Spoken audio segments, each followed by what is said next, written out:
Assalamualaikum warahmatullahi wabarakatuh. Perkenalkan, nama saya adalah Agung Sanjaya.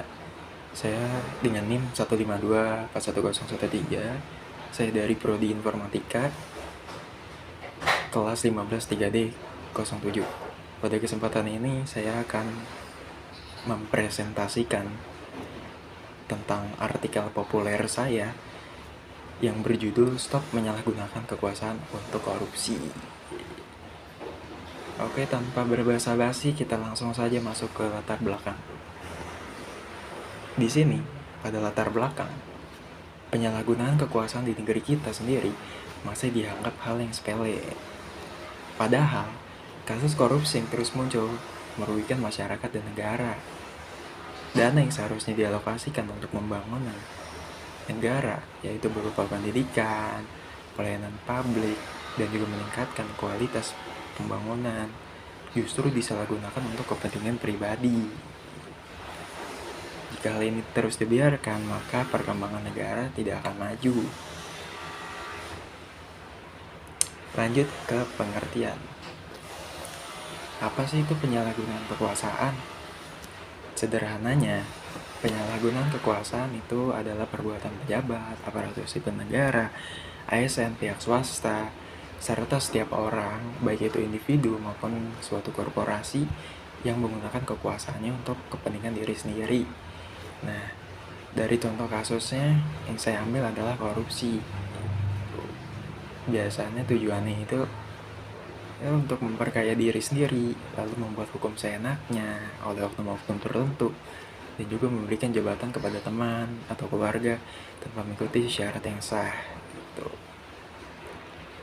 Secara hukum di Indonesia sudah diterapkan hukum yang berlaku dalam Undang-Undang Negara Republik Indonesia nomor 31 tahun 1999, dan UU tersebut diperbarui ke Undang-Undang Dasar Negara Republik Indonesia nomor 20 tahun 2001 tentang pemberantasan tindak pidana korupsi. Aturan dalam UU tersebut menegaskan bahwa setiap orang, baik itu pejabat atau aparatur sipil negara serta suatu korporasi, dilarang menyalahgunakan kewenangannya untuk kepentingan pribadi karena dapat merugikan keuangan negara dan banyak dampak negatif lainnya yang dapat memperlambat kemajuan negara itu sendiri. Seperti itu. Oke. Dalam UU nomor 20 tahun 2001, tepatnya pada pasal 3 ayat 1, dijelaskan bahwa setiap orang yang dengan tujuan menguntungkan diri sendiri atau korporasi yang menjalankan kewenangannya tidak main-main, pelaku dapat dipidana penjara dengan penjara seumur hidup atau pidana paling singkat 1 tahun hingga 20 tahun. Serta didenda paling sedikitnya 50 juta rupiah dan paling banyak sekitar 1 miliar rupiah. Nah, di sini mengapa penyalahgunaan kekuasaan berbahaya? Ini dampaknya. Penyalahgunaan kekuasaan itu berbahaya karena satu, dia dapat merusak sistem hukum dan juga keadilan yang berlaku pada negara tersebut gitu. Jadi gimana tuh? Contohnya gini, jadi ada suatu pihak atau oknum tertentu yang mencurangi suatu hukum. Misalkan dikatakanlah hukum persidangan. Nah, mereka ingin memenangkan suatu persidangan tersebut dengan cara memberikan suap atau gratifikasi terhadap si hakim, sehingga hakim tersebut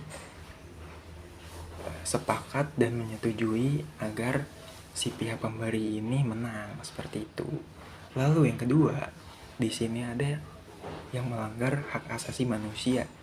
Contohnya itu, salah satu bentuk yang paling umum adalah penindasan terhadap individu atau kelompok minoritas. Ini dapat berupa penahanan sewenang-wenang, seperti penyiksaan, pengawasan massal, dan juga pembungkaman kritik.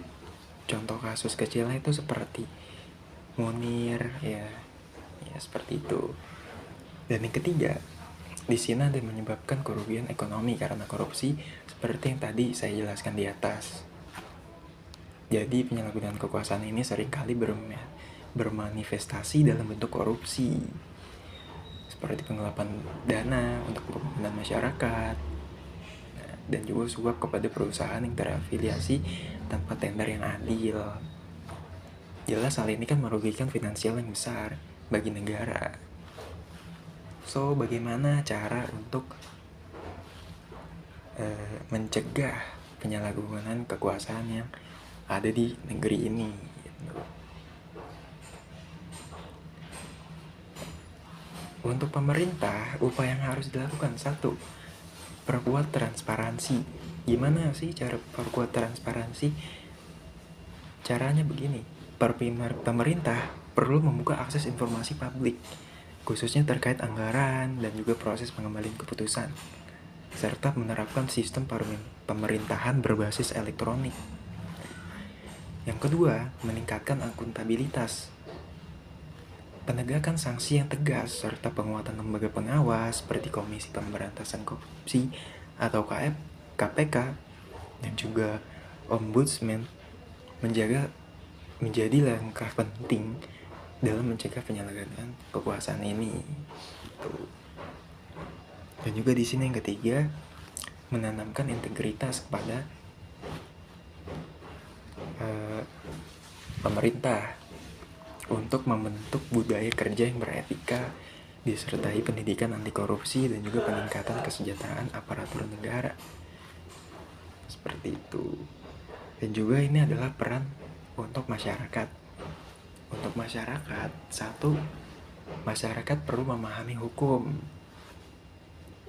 Kenapa perlu memahami hukum? Karena tanpa adanya informasi itu, masyarakat tidak bisa mengerti kalau dia itu sedang dikelabui oleh oknum-oknum tersebut gitu. Jadi singkatnya, masyarakat perlu memahami hukum untuk membekali dirinya sendiri dengan pemahaman mengenai hak, kewajiban, serta aturan hukum yang berkaitan dengan penyalahgunaan kekuasaan dan korupsi. Lalu yang kedua, aktif mengawasi.